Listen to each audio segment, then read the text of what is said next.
Now, I want to run through the other sectors of the economy fairly briefly. This is housing starts. They are recovering, and this chart has been elongated a little bit, but we definitely have a recovery.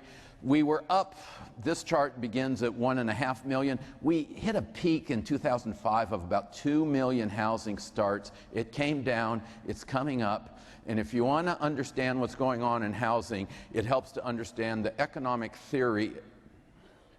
You know, I don't want to talk economic theory to you guys. Let me tell you about my dream.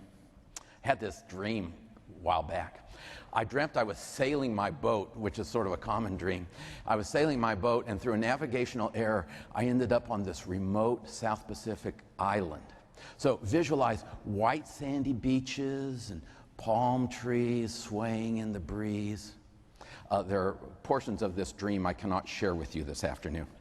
But when the village chief heard that an economist had washed up on shore, he comes waddling down, sort of a short, stout fellow wearing a grass skirt, comes waddling down and says, Dr. Bill, you have to help us. The grass hut market is really lousy. They all lived in grass huts. And we start strolling through the village, and he explains to me that the guys who thatched the roofs for the grass huts were out of work, and the prices of grass huts were falling, and he was thinking maybe he should regulate the guys who lend clams for the purchase of grass huts, or he was also thinking of starting a federal national grass hut mortgage association. And what do I as a professional think that he ought to do? And as we've been strolling through the village, I've been counting, and when we get to the end of the village, I have counted 100 families, 110 grass huts. And the chief is asking me for advice, and I think I'm a smart guy, but what's the solution for 100 families, 110 grass huts? Is there a regulatory solution, a new kind of loan product, or maybe a piece of financial engineering with derivatives to solve the problems of 100 families, 110 grass huts?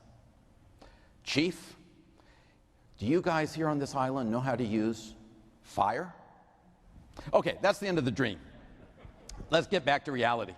Here in America, we do not use fire to get rid of excess housing outside the city of Detroit.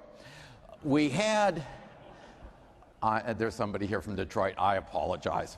Actually, I don't. We built too much housing, and in the frenzy of the boom, a lot of the housing was built by flippers who weren't going to live in it, they were just going to flip it. Flipping started flopping, we had the crash. We ended up, at our peak of the housing boom, we were at roughly, if you think of 100 families, we had about 110 grass huts.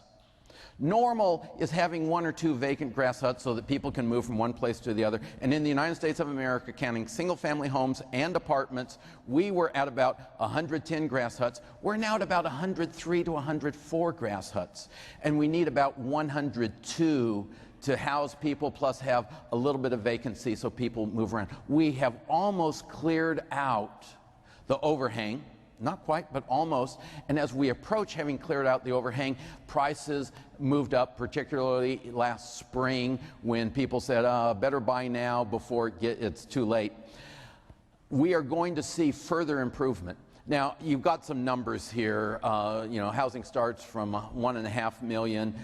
We may get close to 1 million at the end of this year. I think we'll do 1 million next year. In terms of a long-run sustainable rate, we need to build somewhere between 1.2 and 1.4 million housing units per year to accommodate our population growth and a small trend towards slightly smaller families. So we need to be up there, and we are going to see further strength. It's not going to be a boom, but it is going to be clearly better, and I think that'll help your business as the people who have moved into a brand new home find they need to do stuff. And a lot of the stuff that they need to add to a brand new home is for sale at their local Ace Hardware store.